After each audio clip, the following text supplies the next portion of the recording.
If you have type 2 diabetes or prediabetes, there is a very good chance someone has told you to be careful with eggs.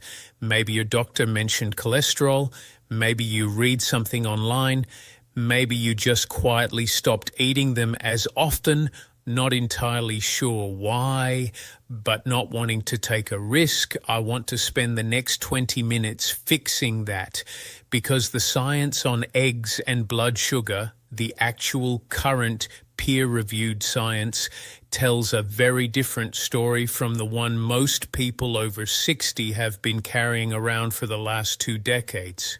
And more importantly, it tells you not just whether to eat eggs, but exactly how to eat them in a way that actively supports your blood sugar control rather than working against it. There is a right way and a wrong way. The difference matters more than most people realize, and by the end of this video, you will know exactly what to do. I'm Dr. Wells, and this is WellAge Health. Honest, clear, evidence-based health information for adults over 55 every single week. Before we go further, if you are managing diabetes with insulin or medication, please discuss any significant dietary changes with your doctor first. What I'm sharing today is grounded in clinical research, but your individual situation, your medications, your kidney function, and your other health conditions all matter when it comes to protein and fat intake. This video gives you the knowledge to have a better conversation with your doctor, not to replace that conversation. Now, let's start with the question everyone is actually asking. Are eggs bad for diabetics? The short answer is no. But the longer answer is far more interesting and far more useful. For decades, eggs were caught in the crossfire of the low-fat dietary guidelines that dominated medical advice from the 1970s through the early 2000s. Eggs contain cholesterol about 186 milligrams per egg. And when the medical consensus was that dietary cholesterol raised blood cholesterol and blood cholesterol caused heart disease, eggs got treated as a cardiovascular villain. And since people with type 2 diabetes already carry elevated cardiovascular risk, the concern compounded. Here is what the research has shown since then. Dietary cholesterol and blood cholesterol are not the same thing, and they don't behave the same way. When you eat cholesterol, your liver, which produces the vast majority of the cholesterol in your blood, compensates by reducing its own output. For most people, eating eggs raises HDL, the protective form of cholesterol, more than it raises LDL.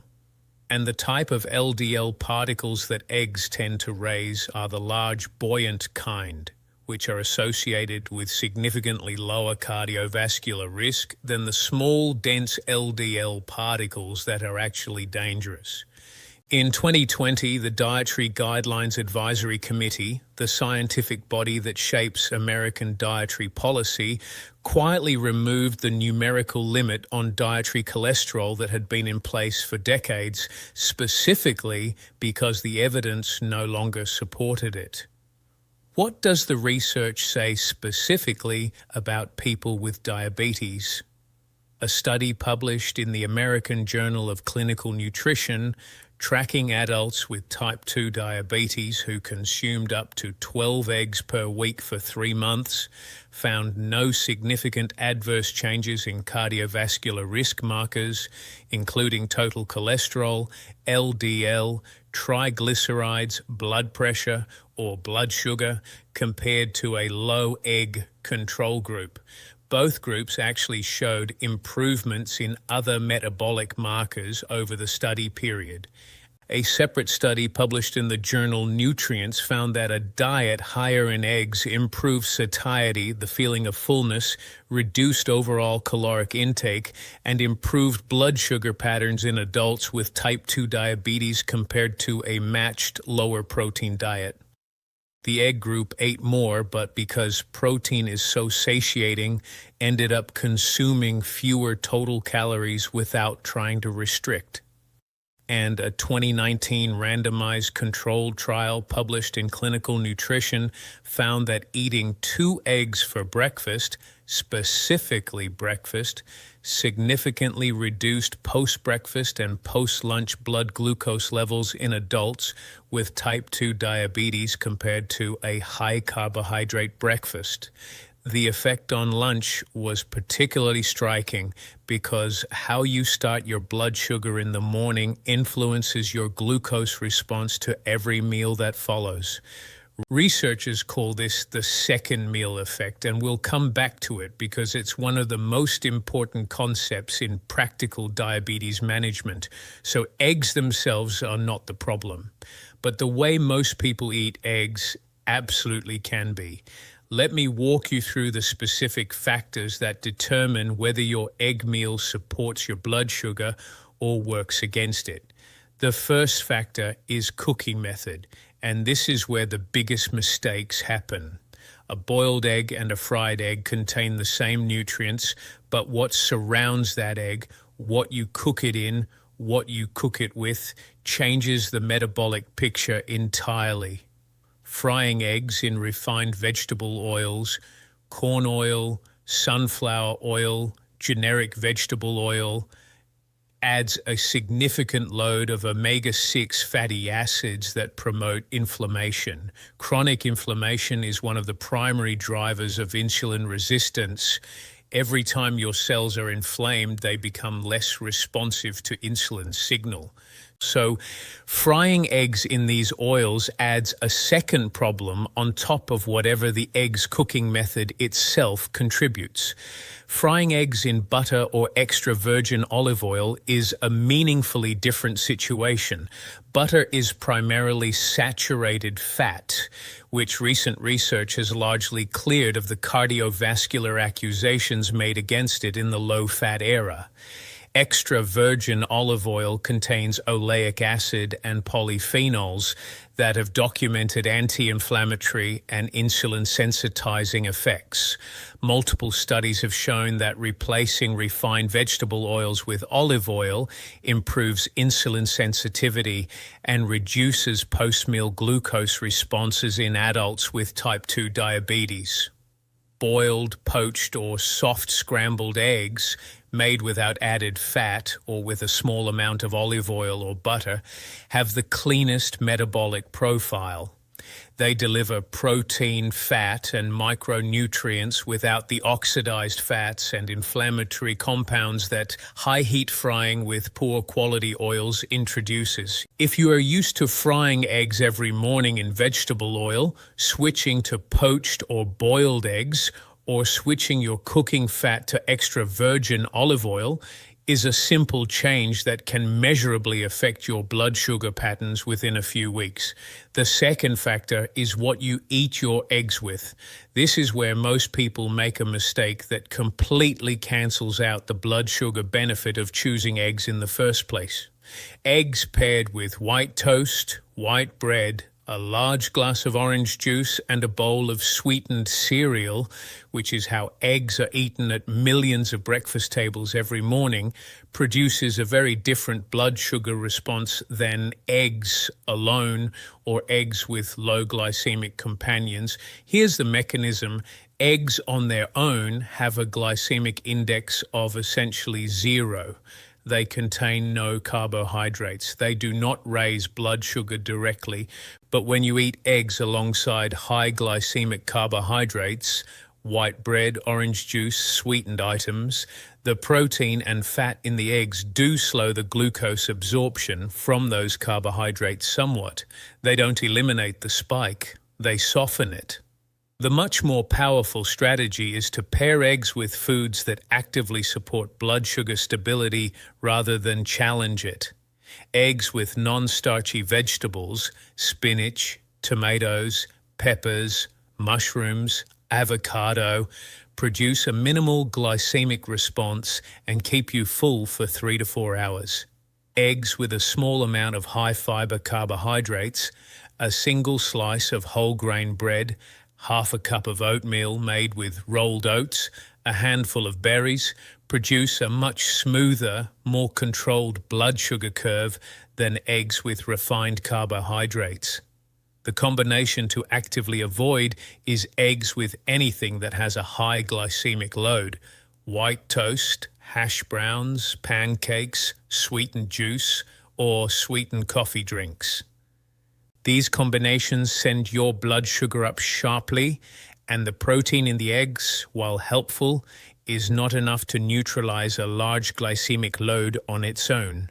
I want to spend a moment on avocado specifically, because the combination of eggs and avocado is one of the most metabolically favorable breakfast choices available to a person managing blood sugar, and most people don't know why. Avocado is approximately 77% fat, primarily monounsaturated fat, the same type found in olive oil. It is also high in soluble fiber, which forms a gel in the digestive tract and slows glucose absorption. And it contains a compound called beta-sitosterol that has been shown to improve insulin sensitivity in several studies. The combination of egg protein with avocado fat and fiber produces one of the lowest post-meal glucose responses of any breakfast combination studied.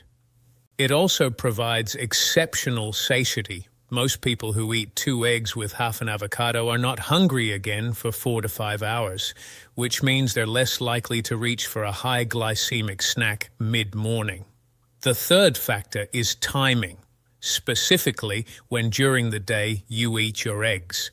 This brings us back to the second meal effect I mentioned earlier. When you eat a high-protein, low-carbohydrate breakfast, and eggs are one of the most practical ways to do this, your blood sugar and insulin response at breakfast sets a baseline that influences how your body responds to every meal for the rest of the day. A high-protein morning reduces the insulin spike after lunch, reduces the blood sugar spike after dinner, and improves overnight fasting glucose the following morning. Researchers have studied this phenomenon extensively, and it's one of the strongest arguments for making eggs, or another high-quality protein source, the anchor of your morning meal, rather than a carbohydrate-heavy breakfast. A 2015 study published in the journal Diabetes Care specifically looked at the second meal effect in adults with type 2 diabetes. Participants who ate a high-protein, egg-based breakfast showed significantly lower post-lunch blood glucose responses compared to those who ate a carbohydrate-matched breakfast. Even though both groups ate the same lunch, the breakfast protein created a metabolic environment that carried through to the next meal. For adults over 60, this has particular relevance because the post-meal blood sugar spikes that accumulate over decades are what drive the vascular and neurological complications of diabetes, retinopathy, nephropathy, peripheral neuropathy, and cardiovascular disease. Reducing the frequency and magnitude of those spikes consistently over years is the fundamental goal of blood sugar management. And starting each day with a protein-anchored breakfast that sets up a favorable second meal effect is one of the simplest and most well-supported strategies available. The fourth factor is how many eggs, and this is where individual differences matter most. For most adults with type 2 diabetes who do not have kidney disease or significant cardiovascular complications, current research supports up to 2 eggs per day as part of an otherwise balanced diet without adverse effects on blood sugar or cardiovascular markers. This is the amount used in most of the favorable clinical trials I've referenced. However, and this matters significantly, if you have diabetic nephropathy, meaning kidney damage related to diabetes, your protein intake overall needs to be carefully managed in consultation with your doctor or a registered dietitian.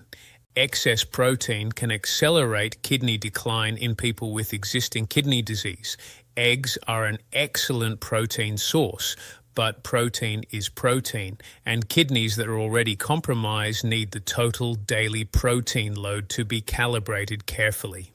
If you have been told your kidney function is reduced, if you've had an eGFR below 60, or if you've been told you have microalbuminuria, this is an essential conversation to have before significantly increasing your egg consumption. For everyone else, 2 whole eggs per day, prepared with a good fat and eaten with low glycemic companions, appears to be a genuinely favorable choice for blood sugar management based on the current evidence. A quick word on egg whites versus whole eggs. Some people have been told to eat only egg whites to avoid the cholesterol and fat in the yolk. From a blood sugar management perspective, this is not ideal advice. The yolk contains the majority of the egg's fat, and that fat is what slows gastric emptying and reduces the glycemic impact of the meal. It's also where the egg's lutein, zeaxanthin, choline, and fat-soluble vitamins are concentrated. Lutein and zeaxanthin are particularly relevant for people with diabetes because they protect against diabetic macular degeneration, one of the most common diabetes complications affecting vision. Eating only egg whites removes these protective compounds and reduces the blood sugar buffering effect of the fat. For most people without established cardiovascular disease, whole eggs are the better choice. Now, let me put this all together for you in a clear, practical format you can use starting tomorrow. Step 1. Switch your cooking method if needed. Boiled, poached, or scrambled in a small amount of olive oil or butter. Avoid frying in vegetable oil. Step 2. Eat your eggs for breakfast. Make them the anchor of your morning meal. The second meal effect means your choice at breakfast influences your blood sugar for the rest of the day. Step 3. Pair them with the right companions. Non-starchy vegetables are your best option. Avocado is exceptional. A small amount of high-fiber carbohydrate is fine. Avoid pairing with white toast, juice, or sweetened items. Step 4. Aim for 2 whole eggs, not egg whites only. Whole eggs with yolks for the full metabolic benefit. Step 5. Give it 4 weeks and check your patterns. If you're monitoring blood sugar at home, check your fasting glucose each morning and your post-breakfast glucose 2 hours after eating. Most people who make this breakfast switch see measurable improvement in their 2-hour post-breakfast number within 2 to 3 weeks. Step 6. Talk to your doctor if you have kidney disease, a history of cardiovascular events, or are on a very restricted protein diet. Your individual context matters, and this video gives you a framework. Your doctor gives you personalization. Eggs are not the enemy. They never were. They are one of the most complete, nutritionally dense, blood sugar-friendly foods available to a person managing diabetes when they're prepared correctly, paired correctly, and eaten at the right time of day. The difference between eating eggs in a way that hurts your blood sugar and eating them in a way that helps it comes down to the details. And now you have the details. Thank you for watching. Please subscribe. I cover topics exactly like this every week, and I do not want you to miss what comes next. Leave a comment and tell me how you currently eat your eggs in the morning. I read every comment, and your experience might be exactly what someone else in this community needs to hear.